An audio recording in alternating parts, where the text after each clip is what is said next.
শারি রহমাতুল্লাহ আলাই। দেখেন ব্যক্তির পরিচয়টা বুঝতে পারছেন আপনারা?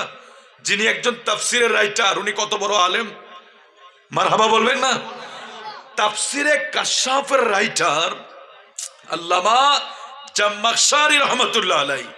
তিনি ছোট্টবেলায় পাখি নিয়ে খেলা করছিলেন। চড়ুই পাখি হোক বা যে কোনো পাখি ধরলেন, আমরা অনেক সময় বাচ্চারা পাখি ধরে না, পাখি তো পাখি ধরলেন, ধরে এটার পায়ের ভিতরে সুতা বাঁধলেন। সুতা বেঁধে উনি পাখিকে খেলা করতেছে, তো টানতেছে, পাখি এদিকে টানে, পাখি ওই দিকে যায়, তো টানতে টানতে সুতা তো এক সময় গিয়ে ওই পায়ের ভিতরে আঘাত খেয়ে ফাঁকির ফাওটা আলাদা হয়ে জমিনে পড়ে গেছে। এই দৃশ্যটা এসে আল্লামা জাম্মাখশারি রহমাতুল্লাহ আলাই ওনার মা দেখে ফেলেছে। তো ওনার মা দেখে বলে, ছেলে তুমি কি করছো, এই ফাঁকিটার ফাও কেটে ফেলেছো। তখন মা কি বলছে জানেন? মা এতটুকু বলেছে, তুমি যেভাবে ফাঁকিটাকে কষ্ট দিয়েছ, তুমি যেভাবে তার শরীর থেকে ফাঁকির পাওকে আলাদা করে দিয়েছ, আল্লাহ যাতে তোমাকে এভাবে শাস্তি দেয়। জোরে বলি আল্লাহু আকবার। উনি কিন্তু তাফসীর ইবনে কাশশাফের রাইটার আল্লামা জাম্মাখশারি রহমাতুল্লাহ আলাই। এত বড় একজন জবরদস্ত আলেম, এত বড় একজন আলেম, অথচ মা, ও ভাই বেয়াদফিটা কি উনি বেশি বড় করে ফেলেছে নাকি? কি রে, এটা কি একটা বেয়াদবি হলো নাকি? পাখির নিয়ে আমরা খেলা করি না? অনেক সময় আমরা জিত করে গরুকে মারি, মহিষকে মারি, হাঁস মুরগাকে মারি। আমরা অনেক সময় আমাদের আওতার বাইরে চলে গেলে আমাদের মেজাজ হারিয়ে ফেলি। যারা হাল চাষ করতে যায়, এই একটু যদি হাল চাষে উল্টা পাল্টা হয়, এমন বাইরানো শুরু করে, অনেক কিছু হয়ে যায় আমাদের। তো এটা পাখি অবুঝ। কিন্তু মা তৃষ্ণা দেখে সইতে পারে নাই। মা কষ্ট পেয়েছে, তো বলে ফেলেছে সাথে সাথে, আল্লাহ এই তুমি পাখিটাকে কষ্ট দিয়েছো, তোমাকে আল্লাহ যাতে এভাবে কষ্ট দেয়, তোমার পাও যাতে একদিন সেভাবে কেটে যায়। হায় হায়। তো আল্লামা জাম্মাখশারি রহমাতুল্লাহ আলাইকে, ওনাকে একসময় জিজ্ঞেস করা হয়েছিল যে আপনার পাও নাই কেন? তখন উনি এই ঘটনাটা বর্ণনা করেছেন, আমার মা আমার জন্য এইভাবে এই কারণে বদদুয়া করেছেন, বিদায় আমি আমার ঘোড়া থেকে পরে আমার পাও জমিন থেকে চলে গেছে। হে কাররাবাসী, হে হে কাররাবাসী, কসবাবাসী, এই মারে কোনোদিন কষ্ট দেওয়া যাবে? আল্লাহ আমাদেরকে বোঝার তৌফিক দাও, জোরে বলে আমিন। আল্লাহুম্মা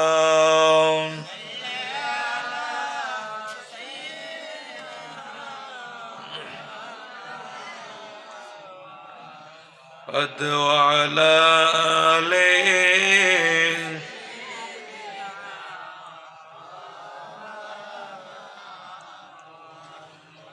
দিবানিশি কালদরে মোর গুনাহ মাফের লাগিয়া, আরে মাফ করিয়া দিবেলি তিনি, তিনি রহমতেরই দরিয়া। আল্লাহুম্মা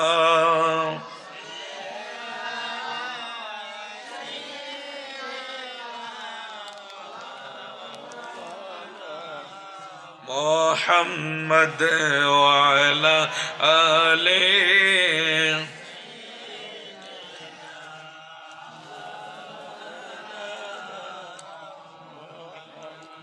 বাজান আমার, প্রিয় নবীর একটা হাদিস আপনাদেরকে শোনাই আর একটু আগ্রহের জন্য। আমি কিন্তু আমার কোথায় আলোচনা কি করব সেই বিষয়ে তো একটা ব্রেনে নাই।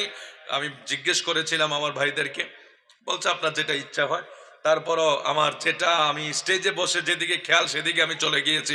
আপনাদের কষ্ট হচ্ছে না তো? মা বাবার বিষয়টা জানার দরকার আছে না নাই? এই জায়গায় যদি ওয়াল থাকে, বাকি জিনিসগুলি কবুল হবে? নামাজ, রোজা, হজ, যাকাত কবুল হবে? তো এই ওয়ালটা আমাদের ভাঙতে হবে না? যেই সময় এসে আমরা সবচেয়ে বেশি কষ্ট দেই মা বাবাকে। আপনারা দেন না? আপনারা যদি কষ্ট দিতেন তাইলে ওই সাবুদ আলী ভুইয়া, কত পুরুষ আগের না, কয়েক বংশের আগের, ওনাকে স্মরণ রাখতেন। তো আপনাদেরকে দেখে বাকিরা যাতে শিখতে পারে। ঠিক আছে, আলহামদুলিল্লাহ, আপনাদেরকে সাধুবাদ জানাই। একটা বাড়িওয়ালা মিলে যদি একটা মাহফিল করে, মাহফিলকে তো সোজা, একটা মাহফিল অনেক খরচা, অনেক কষ্ট। আলেম ওলামাকে মেহমানদারি করা, এই প্যান্ডেল মাইক, এত সুন্দর মাইকের চাউনও অনেক সুন্দর মাশাআল্লাহ, এবং অনেক সুন্দর প্যান্ডেল করেছেন। এ একটা বিয়ের প্যান্ডেলের মতো, বিয়ের প্যান্ডেলগুলি যেভাবে ভিআইপি হয় সেভাবে ভিআইপি করেছেন আলহামদুলিল্লাহ, এটা অনেক প্রশংসার যোগ্য। তো এই বাড়িওয়ালারা মিলে একটা মাহফিল, তো একটা গ্রাম গ্রাম কালেকশন, এটা সেটা, রাস্তাঘাট, হ্যাঁ, বাস কালেকশন করতে করতে মাহফিল করা লাগে। তো আপনারা এই আব্দুল হান্নান ভুইয়া বাড়িতে এই যে মাহফিলটা করেছেন আপনারা বাড়িওয়ালারা মিলে, আল্লাহ যাতে এর বিনিময়ে আরো অনেককে শিক্ষা গ্রহণ করতে পারে, এটাই মা বাবার জন্য সদকায়ে জারিয়া। যদি বলে আল্লাহু আকবার, আরো যদি বলে আল্লাহু আকবার। আসুন আর একটু আগ্রহের জন্য বলছি, আন ইবনে আব্বাসিন আন্না রাসূলুল্লাহ, সবাই একটু পড়ুন সাল্লাল্লাহু, আবার সাল্লাল্লাহু, ক্বালা মা মিন ওয়ালাদিন বাররিন ইয়ানজুরু ইলা ওয়ালিদাইহি নাজরার রাহমা ইল্লা কাতাবাল্লাহু লাহু বিকুল্লি নাজরাতিন হাজ্জাতাম মাবরুরা। ক্বালু ওয়া ইনা নাজরা কুল্লা ইয়াউমিন মিআতা মাররা। ক্বালা নাআম আল্লাহু আকবার ওয়া আতয়াবু। রাওয়াহুল বাইহাকী। হযরত আব্দুল্লাহ ইবনে আব্বাস থেকে বর্ণনা, আমার নূর নবী ফরমান, উম্মত, তোমরা যদি তোমার মায়ের চেহারার দিকে তাকাও, হজ্জে মাবরুর, কবুলি হজের সওয়াব হবে। সুবহানাল্লাহ কে পরে কইবে? আরে বাবা একটু জোরে কর না সুবহানাল্লাহ। পুরস্কারটা এখনো বুঝি না আমরা। হজ করছেন না কেউ? এখানে তো আমার বাজান মাওলানা আব্দুল কুদ্দুস নুরি সাহেব নাকি, বয়োজ্যেষ্ঠ আলেম আলহাজ আব্দুল হাই মাস্টার সাহেব হজ করেছেন। বাবা হজ করা কি এত সোজা? আমি তাদের থেকে অনেক জোয়ান না, এই 24 সাল আমি গিয়েছি, আমারও যেন মার কালের দুধ বের হয়ে গেছে। আমার কত বয়স হয়েছে, বেশি দেখতে হয় নাই।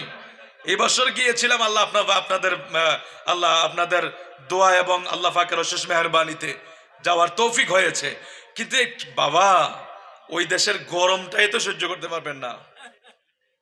গরম আছে না আপনার, এই যে পশমের গোড়ায় গোড়ায় বাতাস ঢুকবে, ছাতা ছাড়া 1 মিনিট থাকতে পারবেন না। আপনার পাও যদি ফ্রিজের উপরে পড়ে, এটা আমার মনে হয় না 30 সেকেন্ড লাগবে এটা আপনাকে মানে ধরে নিবে, এমন প্রচন্ড তাপ সেই জায়গায়। সেই তাপের ভিতরে 5 দিন হজের জন্য বাইরে থাকা, আল্লাহু আকবার। কত মানুষকে মরতে দেখেছি, আরে কত মানুষকে মরতে দেখেছি।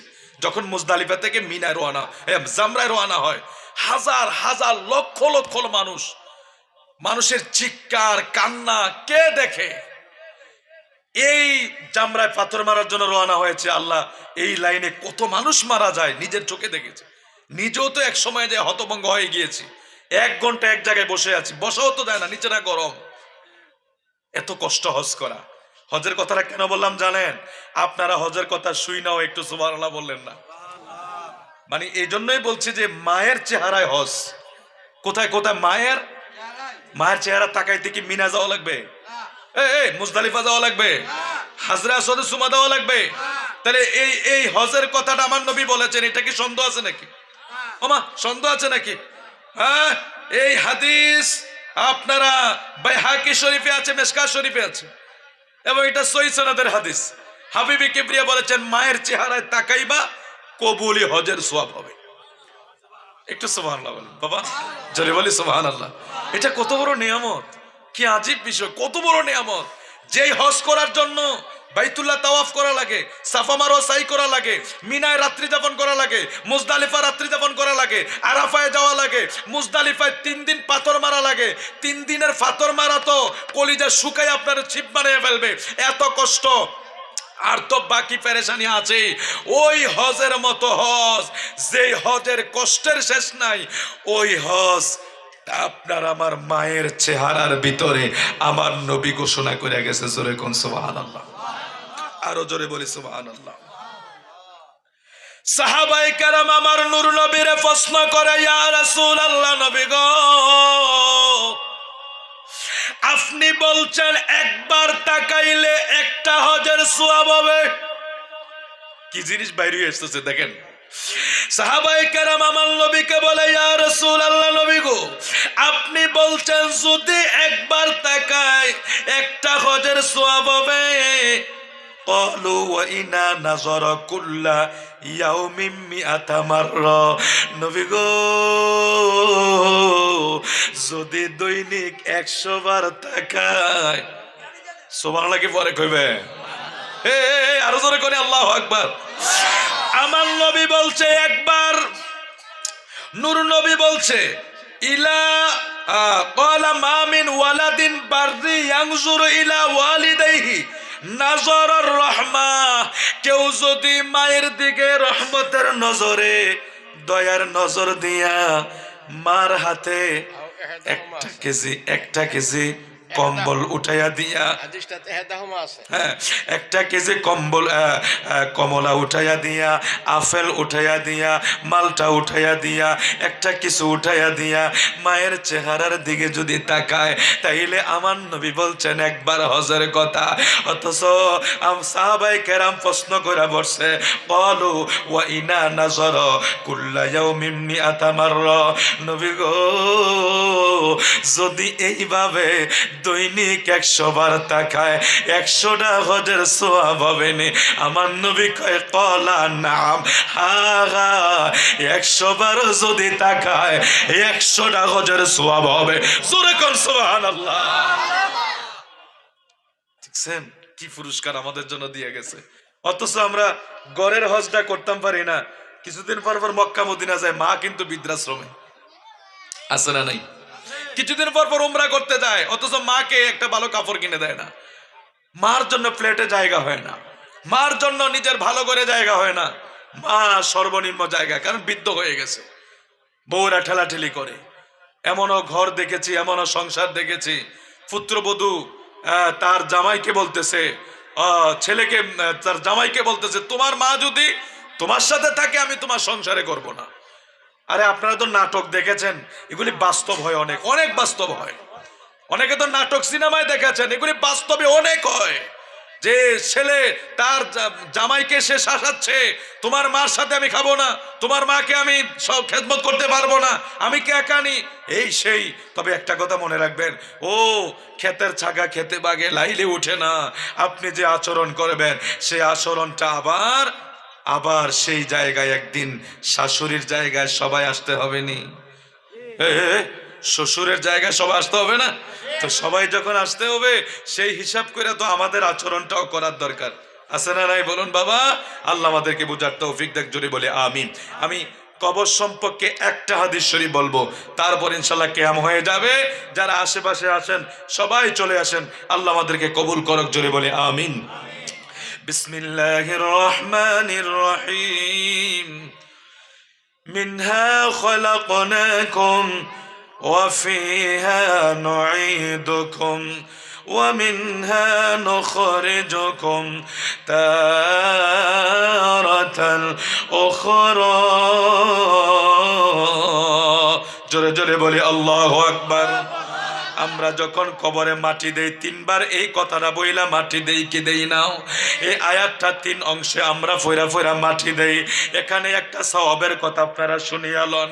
কেউ যদি জানাজা পড়ে 1 কিরাত সওয়াব হয়, আবার কেউ যদি কবরে 3 মুষ্টি মাটি দেয় আরেক কিরাত সওয়াব হয়। ও হুজুর, কিরাতের হিসাব কি? কিরাতের হিসাব আমার নবী কয়, উম্মত 1 কিরাত সওয়াব 1 উহুদ পাহাড়ের সমান। বাবা, আপনাদেরকে আমি খুশি করতে পারি নাই মনে হয়। উহুদ পাহাড় কত বড় দেখছেন? আপনি জানাজা পড়লে উহুদ পাহাড়ের পরিমাণ সওয়াব হয়ে যাবে। এটা 1 কিরাত সওয়াব বলা হয়েছে। আর যদি অনেকে কবরের পাশে যাইতে চায় না, আরে আমার কাজ আছে, ব্যস্ততা আছে, বিধি আছে, ও চলে যায়, তাড়াতাড়ি আছে। অথচ 3 মুষ্টি মাটি যদি আপনি কবরে দেন, মিনহা খলাকনাকুম ওয়া ফিহা নুঈদুকুম ওয়া মিনহা নুখরিজুকুম তারাতান উখরা। আপনি যদি 3 মুষ্টি মাটি কবরে দেন, এই 3 মুষ্টি দেওয়ার কারণে আরেক কিরাত সওয়াব হয়, এটাও উহুদ পাহাড় পরিমাণ। জোরে কোন সুবহানাল্লাহ। তাহলে এই মাটি দেওয়ার ভিতরে কিছু আদব আছে। আমরা তো অনেক সময় কি করি জানেন, একবার এইটাই এক হাতে মাটি দেই জোরে জোরে দূর থেকে। আবার কিছু, এটা আমাদের বাবারা বলতে পারবে যেহেতু বয়োজ্যেষ্ঠ আলেম, যে এই বলের ভিতরে মাটি নেই। কালকে পরশু, তার আগে 2 দিন আগে একটা জানাজা পড়ছি বাবা, 1 কদম হাঁটলেই কবর, কি অলস মানুষ, এক কদম হাঁটলে কবর, ওইখান থেকে এরা বল দিয়ে নিয়ে মাটি দিতেছে, কবরের পাশে আসে না, বল দিয়ে মাটি দেয়, বলের ভিতরে মাটি দিয়ে দিচ্ছে, ওইটা নিয়ে দেয়। আচ্ছা কবরের পাশে যাইতে 2 কদম, মানে ওই যে অলস। হ্যাঁ, ওয়াশার মেশিনে কাপড় ধুইতে ধুইতে এখন আর সাবান দিয়ে খাসরাইতে ভালো লাগে না, অবস্থাটা এমন হয়ে গিয়েছে। আল্লাহ হেফাজত করুক, জোরে বলে আমিন। মাটি দেওয়ার আদব 2 হাতে, মাটি দেওয়ার আদব 2 হাতে। আর অবশ্যই আমরা যখন দোয়া করব, কবরের দিকে ফিরেই দোয়া করব, ঠিক আছে? দোয়ারও আদব আছে। অনেকখানো আবার পশ্চিম দিকে ফিরা যায়। এদেরকে জিজ্ঞাসা করবেন মাসালা, এদের কাছ থেকে জেনে নিবেন। আমার নূর নবী স্বয়ং নিজেই মদিনার কবরের দিকে ফিরে আমার নবী জিয়ারত করেছেন। আর জিয়ারতের আদবই হইল কবরের দিকে ফিরে। দুয়ার কেবলা কি কাবা শরীফ? ও ভাই, দুয়ার কেবলা তো উপরে, এটা তো নামাজের কেবলা। আর আমরা দেশের হুজুররা কি আন্তাজি মান্তাজি ফতুয়া কই পাইলো না পাইলো, মুনাজাতের সময় কবর রেফিস দিয়া পশ্চিম দিকে ফিরা দাঁড়া। এই এই হাদিস কই পেয়েছে এটাও জানি না। অথচ পশ্চিম কোন দুয়ার কেবলা না, দুয়ার কেবলা হইল উপরের দিকে, আর পশ্চিম হইল নামাজের কেবলা। কিসের কেবলা? নামাজের কেবলা। এখন আমি কবরের পাশে অনেক জায়গায় দেখি, কিছু কিছু জায়গায় গেলে ও মায়েরা ফিরা যায়, হুজুর আরে কি কি আজীব কাণ্ড, আপনি কবরবাসীকে ফিস দিচ্ছেন, এখানে তো বেয়াদবি হচ্ছে। আর দুয়ার কেবলা তো কাবার দিকে না, দুয়ার কেবলা তো আপনি, দুয়ার কেবলা তো উপরের দিকে। তার কবরের কাছে দোয়া করা হলো, জিয়ারত করার আদবই হইল আপনি কবরের দিকে ফিরে দোয়া করবেন। এগুলি যদি থাকে, এগুলি সমাধান করে নেবেন এবং বয়োজ্যেষ্ঠ আলেমদের কাছে নিয়ে আসবেন, ইনশাআল্লাহ মাসালা সমাধান হয়ে যাবে। আল্লাহ বুঝার তৌফিক দান করুক, জোরে বলে আমিন। মাঝখানে বলে দিলাম 2-1টা সওয়াবের কথা।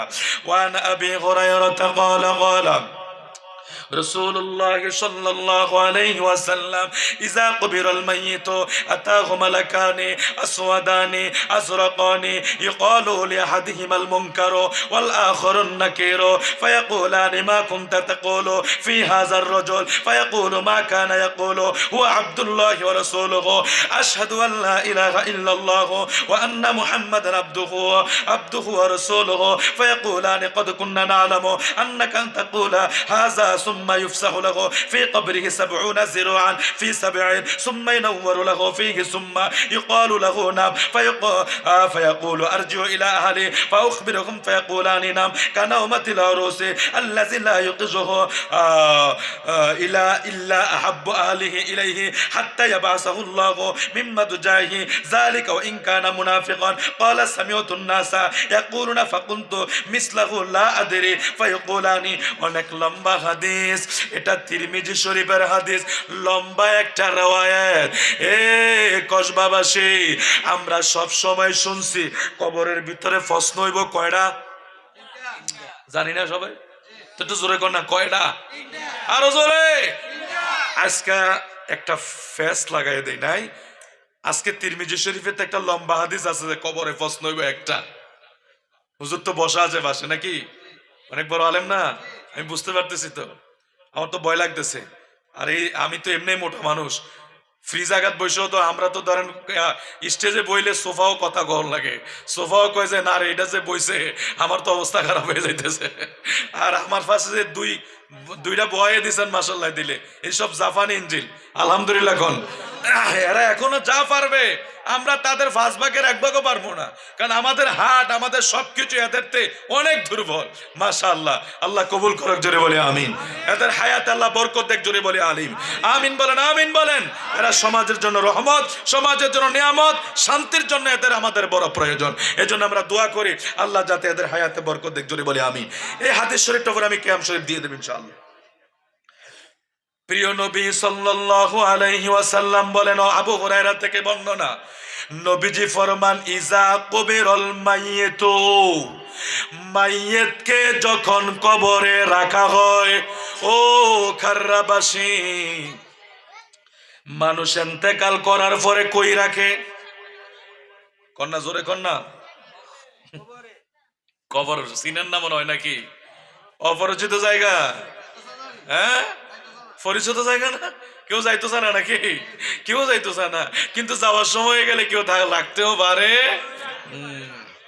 এটাই কবর। আপনি ফয়সালের বাবা গত বছর আমারে মাহফিলের দাওয়াত দিছিল, কিন্তু মাহফিলের কারণে আমি ডেটটা নিতে পারি না। এই বছর তার বাবারও অনেক আশা ছিল আমাকে দেখবে বা দাওয়াত দিবে, অনেক শখ। কিন্তু কি আল্লাহর কি মহিমা, কি লীলা খেলা, কিছুদিন আগে তার বাবাটা দুনিয়া থেকে চলে গেছে। দেখছেন, উনি কি চিন্তা করছে উনি আজকে মাহফিলে থাকবে না? আয় হায় হায় হায়। এটাই দুনিয়ার রঙের বাজার। দুনিয়া আমার জন্য থেমে থাকবে না, একটা কথা মনে রাখবেন। আমার জন্য দুনিয়া থেমে থাকবে, আমার ছেলেরা থেমে থাকবে না, কেউই থেমে থাকবে না। সবাই আমি মারা যাব, আমাকে কবরে দিবে, দেওয়ার পরে তারা তারার মতো আবার চলতে শুরু করবে। ওদের সংসার, খাওয়া দাওয়া, আনন্দ ফুর্তি আবার এদের মতো চলতে শুরু করবে। কিছুদিন আগে একটা বিয়ের অনুষ্ঠানের পাশে লাশ দেখেছি। এদিক দিয়ে অনুষ্ঠান চলতেছে, টাকা উঠাইতেছে, আরেক দিক দিয়ে লাশ শোয়া রাখছে কাপড়ের কাপড় পরাইয়া। তার পৃথিবীর মানুষকে ওই দৃশ্য দিয়ে বুঝাইয়া দিছে যে পৃথিবীর কোনো মানুষ তোমার জন্য থেমে থাকবে না। হয়তো তুমি জিন্দেগি শেষ করে দিচ্ছ সন্তানের জন্য, জিন্দেগি শেষ করে দিচ্ছ পরিবারের জন্য, এই সংসারের জন্য, অথচ তোমার আমার ইন্তেকালের পরে সংসার আগের মতো চলতে শুরু করে। এই জন্য নিজের আমল ফুজি পাটটাকে ভারী করা আমাদের বড় প্রয়োজন। এইভাবে আমরা হঠাৎ মৃত্যু যাতে আমাদের নসিব না হয়, আল্লাহ তুমি আমাদের তওবা করার সুযোগ দিও। জোরে জোরে বলে আমিন, আরো জোরে বলে আমিন। প্রিয় আকা বলে ইজা কুবিরাল মাইয়িত, যখন মাইয়িতকে কবরে রাখা হয়, আতাহু মালাকানি আসওয়াদানি আও আসরাকানি ইকালু লি আহাদিহিমাল মুনকার ওয়াল আখারুন নাকির। দুইজন ফেরেশতা তাদের কবরে আসে, একজনের নাম মুনকার আরেকজনের নাম নাকির। ওই দুইজন ফেরেশতা কবরে আইসা প্রশ্ন করে, ফায়াকুলানি মা কুনতা তাকুলু ফি হাযার রাজুল। জোরে জোরে বলি আল্লাহু আকবার। বন্ধু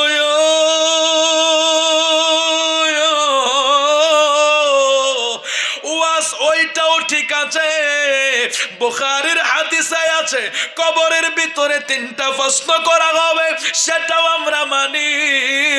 কিন্তু এখানে আমাদের প্রিয় নবীর একটা শান ফুটে উঠেছে।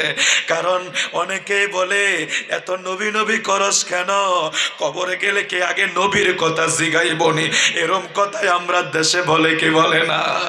বলে ব্রাহ্মণবাড়িয়ার মানুষ, কসবার মানুষ, এত নবী নবী করস কেন, মিলাদুল নবীর জুলুস কেন করস?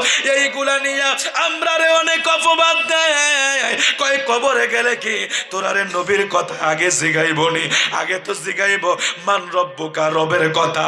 কিন্তু তিরমিজি শরীফের অনেক লম্বা এক riwayate পাইলাম, ইজা কুবিরাল মাইয়িতু আতাহু মালাকানি আসওয়াদানি আসরাকানি ইকালু লি আহাদিহিমাল মুনকার ওয়াল আখারুন নাকির। দুইজন ফেরেশতা আসে, একজনের নাম মুনকার আর একজনের নাম নাকির। এই দুইজন ফেরেশতা কবরে আইসা কবরবাসীরে প্রশ্ন করে, মা কুনতা তাকুলু ফি হাযার রাজুল, ফি হাযার রাজুল। যিনি তোমার সামনে, এই ব্যক্তিকে তুমি চিনোনি? জোরে জোরে কোন সুবহানাল্লাহ। আচ্ছা বলুন, আল্লাহ কি কখনো সুরত ধরে আমাদের সামনে আসবে? এটা কি আল্লাহ শান? আল্লাহর কি কোনো আকার আছে? নিরাকার, লা শারিক, লা তুশরিক বিল্লাহ। গাছের মতো নয়, মাছের মতো নয়, টুকরোর মতো নয়, সূর্যের মতো নয়, চন্দ্রের মতো নয়, আসমানের মতো নয়, জমিনের মতো নয়, পাহাড়ের মতো নয়। নাই নাই নাই নাই নাই নাই, কোনো শরিক নাই, কোনো কিছুর মতো নাই। ইনি হইলেন লা তুশরিক বিল্লাহ, যার কোনো শরিক নাই, যিনি কোনো কিছুর মতো না, তিনি হইলেন আল্লাহ। আল্লাহ, জোরে কোন সুবহানাল্লাহ। তাইলে এখন প্রশ্ন, কবরে তো আর আল্লাহ কোন সূরত ধরে আসবে না, ঠিক কিনা বলেন? তাইলে ফেরেশতারা প্রশ্ন করছে, মা কুনতা তাকুলু ফি হাযার রাজুল, এ বান্দা তোর কবরে যিনি তারে চিননি?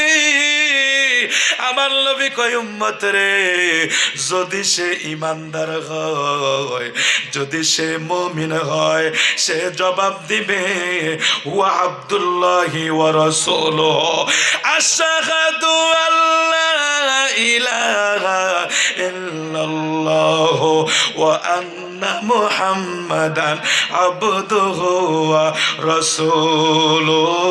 ওই ফেরেশতারা প্রশ্ন করার সাথে সাথে যদি সে মুমিন হয়, সে বলবে ওয়া আব্দুল্লাহি ওয়া রাসূলুহু, তিনি আল্লাহর বান্দা এবং আল্লাহর রাসূল।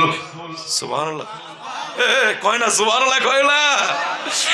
এই হাদিস শরীফ প্রমাণ করে আমার নবী আসতে পারে কি পারে না? ক্ষমতা দিছে কে? হাজা মানে নিকটবর্তী। আলেমরা জিজ্ঞাসা করেন, বাংলা তো আমরা জানি সবাই নাকি? জানি না, জানি না। বাংলা শব্দের কিছু ব্যবহার বলি আপনাদেরকে। এই একটা বর্ণ আছে না নাই? ওই একটা বর্ণ আছে না নাই? যখন বলবো এ মাওলানা সাহেব, তার মানে উনি এখানে। আর যখন বলবো ওই মাওলানা সাহেব, তখন কি এটা এখানে বোঝায়? দূরে বোঝায়। এ মানে এখানে, ওই মানে দূরে। এখানে আরবি যে শব্দটা আছে, মা কুনতা তাকুলু ফি হাজা, হাজা মানে নিকটবর্তী। সুবহানাল্লাহ কি পরে কইবে? মৌলবীরা কয় নবী বলে কবরে আসতে পারবে না। অনেক মৌলবীরা কয় নবীর ছবি দেখাইব, অনেকে কয় নবীর সুরঙ্গ করব। এইগুলো কোনো কিছু হাদিস শরীফ আমরা পাই না। না আছে ছবির কথা, না আছে সুরঙ্গের কথা, আছে মা কুনতা তাকুলু ফি হাজার রাজুল। ছবির কথাও নাই, সুরঙ্গের কথাও নাই। কবরের ভিতরে আমার নূর নবী আসবে।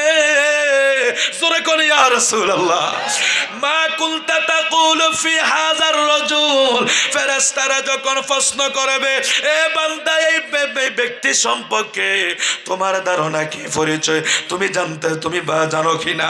তখন ইমানদার হইলে আমার নবী সে বলবে ওয়া আব্দুল্লাহি ওয়া রাসূলিহি, সে আমি নবীকে চিনতে পারবে, আমি নবীর পরিচয় দিবে এবং সে বলবে আশহাদু আল্লা ইলাহা ইল্লাল্লাহ ওয়া আন্না মুহাম্মাদান আবদুহু ওয়া রাসূলুহু।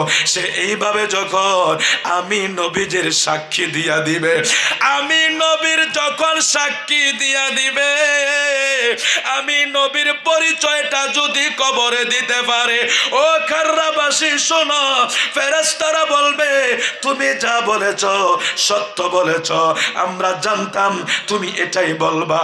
তখন কবরের অবস্থা কি হবে? ফি কবরিহি সাবউনা জিরাআন সাবঈন, কবর ডাইনে 70 গজ, বামে 70 গজ, সামনে 70 গজ, পিছনে 70 গজ, উপরে 70 গজ কইরা কবর প্রশস্ত হইয়া যাবে। জোরে কি বলা যাবে? সুবহানাল্লাহ। কবর কি এত বড়? শেষ তো, আলোচনা শেষ হয়ে যাবে ইনশাআল্লাহ। এই কবর কি এত বড়? কতটুক? 3.5 হাত। বাঁশ দিলে আরো ছোট, মাটি দিলে একেবারে ছিন্ন ছিন্ন, ছোট্ট সংকীর্ণ ঘর, যেখানে কেউই থাকতে চাবে না।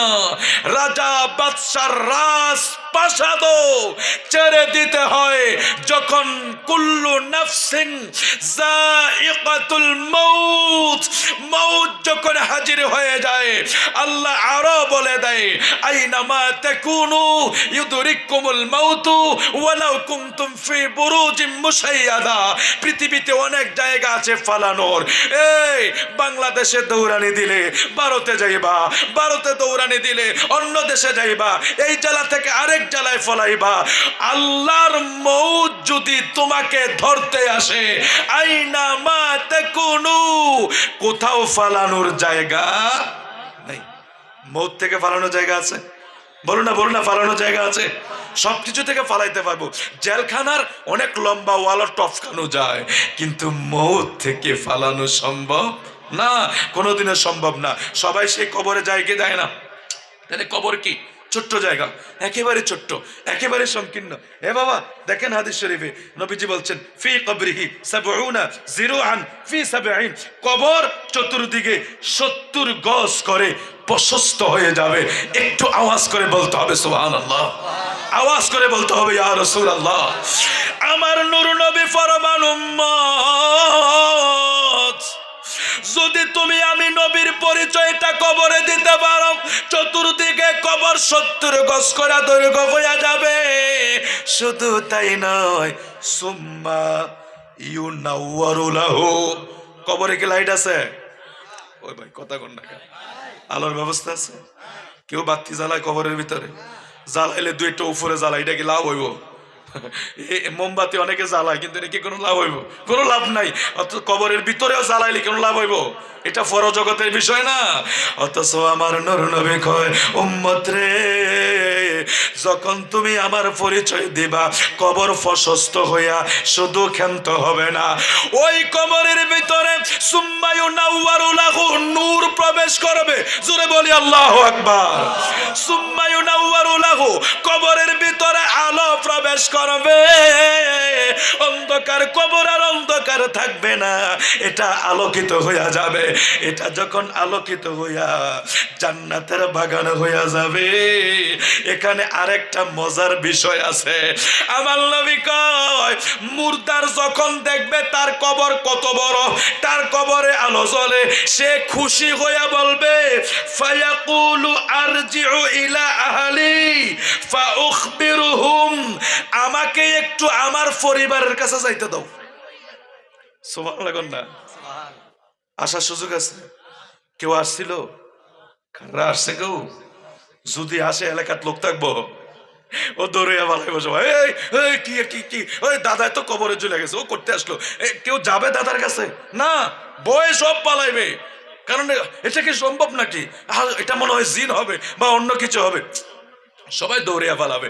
অথচ নবীজি ফরমান, ফায়াকুলু আরজিউ ইলা আহলি ফাউখবিরুহুম, সে বের হতে চাইবে। সুবহানাল্লাহ। কেন বের হতে চাইবে?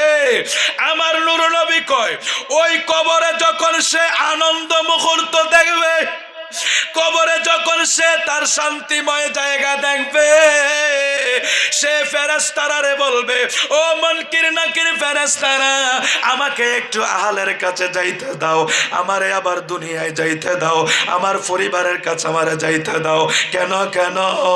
আমি আমার পরিবারকে যাইয়া বলবো আমি কবরে শান্তিতে আছি, আমি এই সংবাদটা দিতে যাব।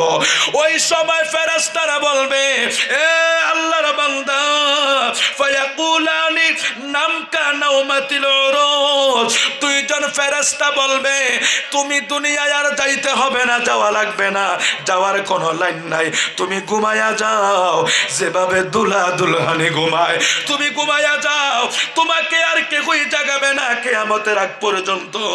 এই হাদিসের শেষ অংশটা বিপরীত। প্রথম অংশটা হইল, নবীর পরিচয় দিতে পারলে কবরের ফুল বাগিচা, সোজা কথা, ঠিক আছে? প্রথম প্রশ্ন, আমার নবীর পরিচয় দিতে পারলে কবর কি হয়ে যাবে? আলো প্রশস্ত হয়ে যাবে। এবার ওই বৎকারের বিষয়টা কি হবে? টোটাল ভিন্ন হয়ে যাবে। কেমন ভিন্ন হবে? قد كنا نعلم أنك تقول ذلك فيقول للأرض التائم عليه فتلتئم عليه فتختلف أضلاعه فلا يزال فيها معذبا حتى يبعثه الله مما تجاه ذلك رواه الترمذي। আমার নবীর পরিচয় যদি কবরে না দিতে পারে, নবীর পরিচয় এত সোজা, নবী কবরে চিনতে হলে দুনিয়া সম্মান করতে হবে না। আর নবীরে যদি ছোট কইরা কাউবয় বইলা, এই বইলা, রাখাল বইলা, বাজে বাজে শব্দ বইলা নবীকে কষ্ট দিয়া কবরে নবী চিনা যাবে? এত সোজা। এই আমার নবী প্রথম কি বলছে?